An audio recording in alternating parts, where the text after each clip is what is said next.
হঠাৎই হুড়মুড়িয়ে ভেঙে পড়ল রেলের লেভেল ক্রসিং গেট। আর এই ঘটনার জেরে বৃহস্পতিবার দুপুরে ব্যাপক চাঞ্চল্য ছড়ালো ফুলিয়ায়।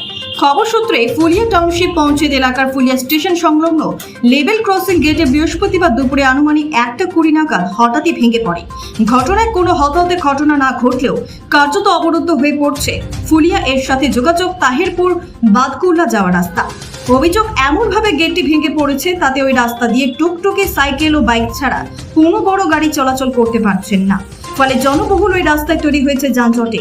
তবে ট্রেন চলাচল যাতে বিঘ্নিত না হয় ও সাধারণ মানুষের নিরাপত্তার দিকে নজর রেখে আপাতত সিভিক পুলিশ মোতায়েন করে পরিস্থিতি সামাল দেওয়ার চেষ্টা করছে প্রশাসন। ঘটনায় রেল দপ্তরকে খবর দেওয়া হয়েছে। কটা নাগাদ হয়েছে ঘটনাটা?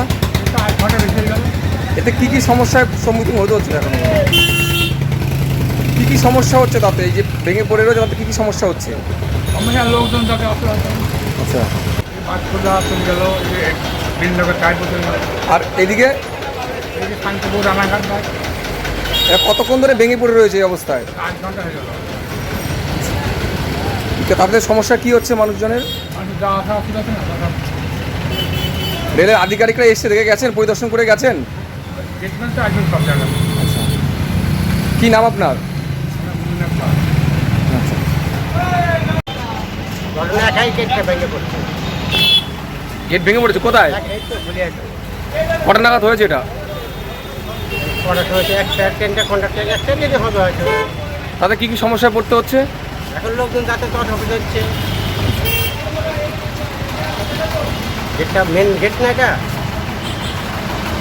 কি নাম আপনার? বললাম রতন দাস।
একাই ভেঙে পড়ছে। সমস্যা হবে মেন রাস্তা